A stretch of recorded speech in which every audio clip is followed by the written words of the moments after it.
Olá, meus amigos. Neste vídeo irei olhar com vocês como é que está a situação da Aeris e suas ações Aeris 3. Se você é investidor da Aeris, deixa abaixo no seu comentário como é que está o preço médio, quantas ações e qual é o valor das ações da Aeris 3 no dia que você está assistindo esse vídeo. Porque no dia que eu estou gravando, meus amigos, estou gravando aqui no final de semana, certo? A ação está sendo cotada em R$ 1,62, mínima histórica do papel. O papel já tinha uma mínima histórica nessa região, antes de ser 1,62, já tinha batido aqui, ó, mínima 1,67. E após o último resultado, as ações despencaram e caíram aqui forte. Tava um dia desse, tava na região dos dois, agora já tá aqui 1,60 e pouco. Então vou olhar com vocês aqui principais pontos do resultado da Aeris.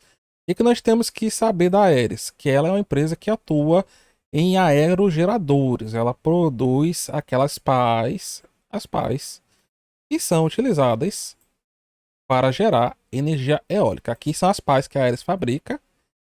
Aqui é o pauzinho, né, que segura as hélices. E aqui nós temos os motores. O motor, temos lá a caixa que fica o motor, né? Acho que é nacelle o nome do negócio. Nacela, sei lá. E tem as hélices, ó. Pronto. A Aeris fabrica essas pás, ou hélices, chama do jeito que você quiser. Então, qual a questão? Ela é uma empresa do setor industrial. O que nós temos que ver aqui numa empresa do setor industrial? Se ela está aumentando a receita, se ela está aumentando suas margens, etc, etc. Essa é a questão. A Aeris é uma empresa que chegou no mercado atuando num setor importante. Inclusive, no momento que eu estou gravando, está ocorrendo a COP27. E na COP27 estão sendo discutidos o futuro do meio ambiente, envolvendo aqui também utilização maior de energia eólica em alto mar, que é um dos setores que a Aeris ela deve ingressar. Deve ingressar. Só que essa é a questão. Ela tem potencial, ela atua num setor interessante. Só que ela não está entregando nos seus resultados o que era esperado de uma empresa que seja sólida, de uma empresa que seja uma empresa que vai dar retorno para os acionistas. Ela está tendo muita dificuldade nisso. Como é uma empresa que atua no setor industrial, está fazendo investimentos, está crescendo, essa questão do prejuízo, dos prejuízos constantes, não é tão importante assim, mas serve como alerta. A Aeris não é uma empresa sólida. A Aeris é uma empresa que pode ser alguma coisa. Então, como tal, tem todos os seus riscos inerentes. Então, naquela estratégia, ela é uma das empresas que eu investiria aqui, se eu fosse botar, claro, com um percentual menor na carteira. Percentual maior eu deixaria para empresas mais sólidas, empresas que pagam bons dividendos. Inclusive, aqui no setor que a Aeres atua, a minha empresa preferida, vou mostrar aqui, ó, minha ação preferida é a Home.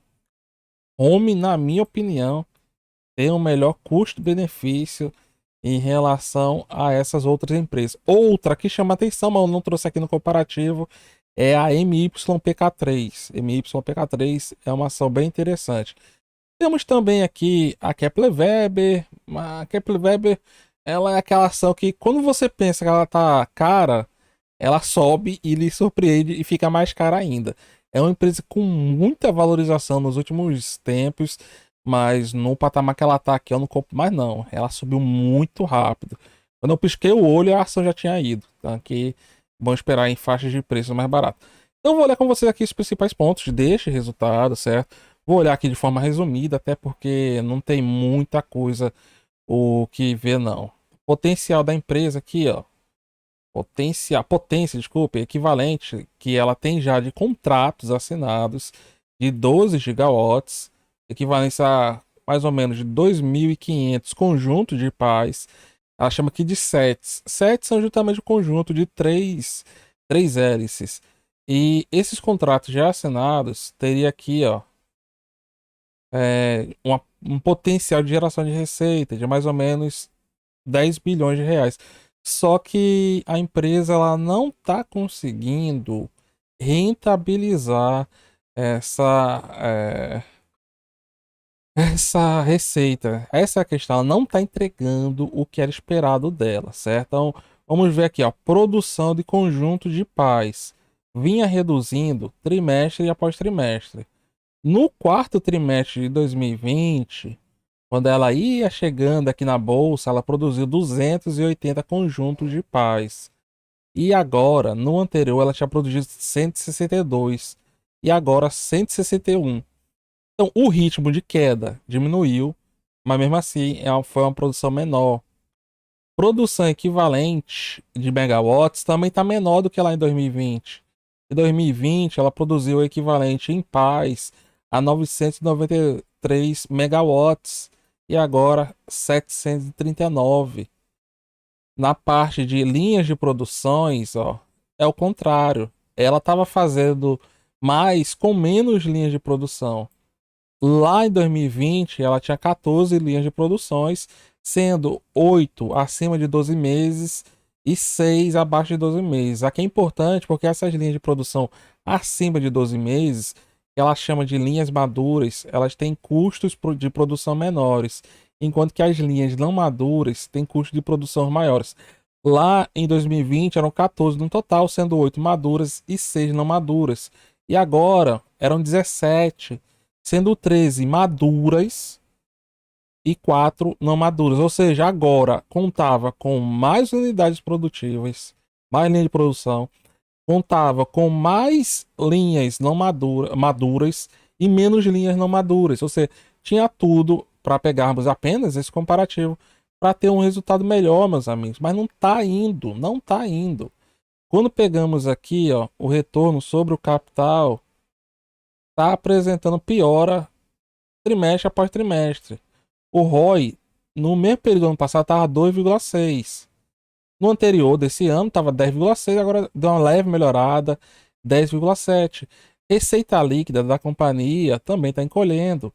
Quando pegamos aqui a receita, ela encolheu 4% em relação ao período anterior desse ano e uma ligeira queda de 0,6 em relação ao mesmo período do ano passado. No acumulado dos 9 meses, também uma queda de 4,5%. EBITDA, que é muito importante para nós medirmos aqui o resultado operacional da companhia, caiu 3,5% em relação ao trimestre anterior, mas em compensação subiu 3,5% em relação ao mesmo período do ano passado. E aqui, no acumulado dos 9 primeiros meses deste ano com o do ano passado, alta de 3,5%. E a margem EBITDA tem se mantido estável. O que é a margem EBITDA? É o quanto de receita a empresa está transformando em resultado operacional, que é justamente o EBITDA, está aqui por volta dos 10%. E a margem líquida, que é justamente o quanto de lucro ela consegue transformar em resultado, em lucro, o quanto de receita ela consegue transformar em lucro, saiu lá de uma margem muito apertada, por volta do 1,5 no mesmo período do ano passado, para negativa, né? A empresa deu prejuízo aqui. Então a margem líquida dos 9 primeiros meses caiu do ano passado de 2,7, agora com a margem líquida negativa de 2,9. Então ela piorou aqui em indicadores importantes, como margem líquida, que já era margem apertada, e receita também ficou empacada. O destaque é que pelo menos aqui deu uma leve melhorada no EBITDA, no resultado operacional. Vejam aqui, ó, como a receita da empresa, ó como é muito estranho, né? Antes de ser listada na bolsa, crescente aqui, ó. Receita saiu de 288 milhões, 300 milhões mais ou menos, né? Para 750 milhões. Depois que foi listada na bolsa, só queda. E agora se recuperou no segundo e voltou a ter uma ligeira queda no terceiro deste ano. É como é estranho, né? Mas enfim, vamos aguardando. Olha, custo dos produtos vendidos deram a redução. Nem com os custos, ó, nem com os custos reduzindo, entre 3% e 4% aqui, se pegarmos 4,5% no acumulado dos 9 primeiros meses, a Aeres conseguiu dar um resultado bom. Tá complicado. Outro ponto. E outra coisa, a empresa, ela repassa esses custos para os contratos finais. Então, isso aqui não deveria impactar, né, a Aeres. Despesas gerais, deu uma reduzida ainda, gerais administrativa, ainda aqui no comparativo com o anterior, mas apresentando uma alta no trimestre. Trimestre não, né? 9 primeiros meses de 19%. EBITDA, ó, Resultado líquido, EBITDA, empacado, ligeira alta, ligeira queda, dependendo do que vamos observar. E agora reverteu o lucro de 9 bilhões e 300 mil no ano passado para um prejuízo de quase 26 milhões e que foi levemente menor do que o do trimestre anterior de 28 milhões e meio. E no acumulado do ano, ó, a Aeris foi de 51 milhões em 2021 para 53 milhões de prejuízo em 2019.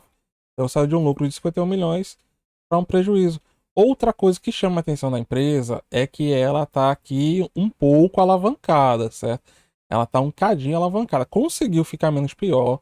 A alavancagem de dívida líquida sobre o EBITDA, que no ano passado estava em 2,4 vezes, chegou a bater 3,2 vezes no trimestre anterior e agora está em 2,8. Uma alavancagem de dívida líquida sobre o EBITDA a partir de 3 vezes já é uma alavancagem que dá para a gente ficar de olho nela, certo?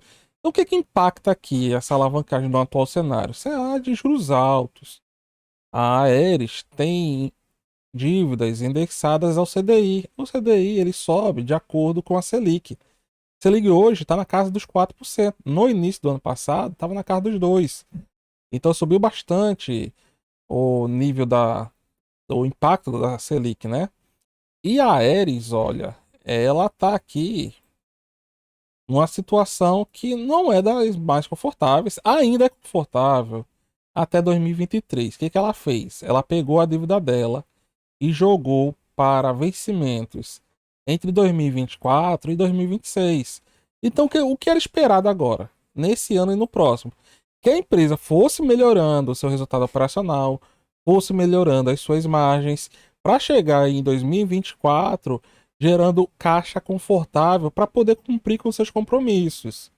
Então, do jeito que a situação tá, a empresa não conseguindo gerar resultados recorrentes, muito provavelmente ela vai ter que fazer aqui emissão de mais dívidas, seja através de debêntures, seja através da emissão de novas ações, na minha opinião, claro, para poder lidar aí com esse endividamento, diminuir a sua alavancagem e botar essa dívida mais para frente. Mas é aquela coisa que eu vivo falando aqui. A nós, pobres sardinhas, só nos resta aguardar as cenas dos próximos capítulos. Se gostou, deixe seu like. Muito obrigado a todos, tudo de bom. Até mais.